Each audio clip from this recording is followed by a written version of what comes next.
Within hours of the launch, South Korea's defense ministry announced that Seoul and Washington would officially start negotiations on bringing the U.S. missile defense system known as THAAD, or Terminal High Altitude Area Defense System, to the Korean peninsula.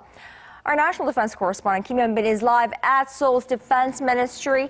Now, Hyun, we've learned that Seoul and Washington are set to formally discuss deploying this missile defense system, which can target short, medium, and intermediate ballistic missiles in flight, if I'm correct. That's correct, Conn. South Korea's defense ministry said this afternoon that Seoul and Washington will start discussing the possible deployment of THAAD to the Korean peninsula to better counter North Korea's increasing nuclear and missile threats.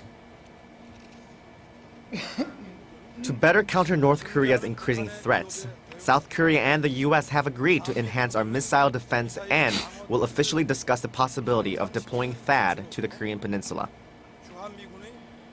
The THAAD deployment issue was raised by the commander of the U.S. Forces Korea during an emergency meeting at noon today with South Korean Defense Minister Han Min-koo and U.S. Ambassador to Korea, Mark Lippert. This was an alliance decision recommended by CFC Commander General Scaparrotti. We also have seen growing support for this voiced in the ROK on the issue of THAAD recently. To that end, it is time to move forward on this issue. We look forward to close consultation and coordination on THAAD, as well as dealing with the threats to peace and stability posed by the DPRK. The U.S. has 7 THAAD batteries, 4 on the mainland, 1 in Guam, and 2 reserves, one of which could be deployed to South Korea. Well, Hyun, THAAD has surely been a touchy subject in this region for years.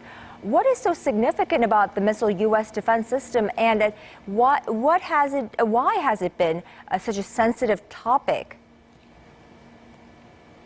Well, China and Russia are strongly against the system as they believe it will give the U.S. an upper hand in regional security, as well as the system could take down missiles that are aimed at the U.S. or regional allies. Now, the ministry says that if THAAD is deployed to the peninsula, it could defend half of the Korean peninsula if attacked, creating a strong nuclear umbrella.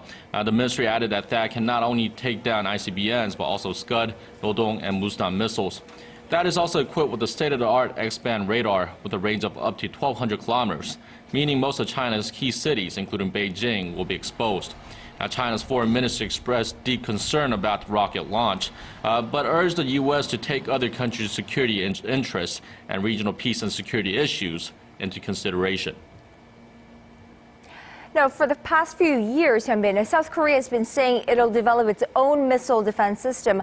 What's happening to that, and who will be covering for the defense costs for deploying THAAD to the peninsula?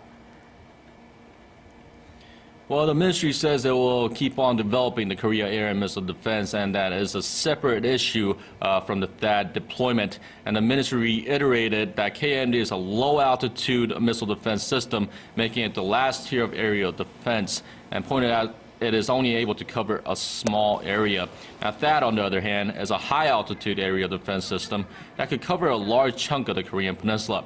So if THAAD is deployed, the ministry says that Seoul will provide the land and facilities to maintain it, while the U.S. would assume all other costs and maintenance fees. Now, there are speculation that the U.S. would push Seoul to purchase THAAD in the future, but the Korean government says it has absolutely no intention of purchasing the $1 billion system now or in the future. Back to you.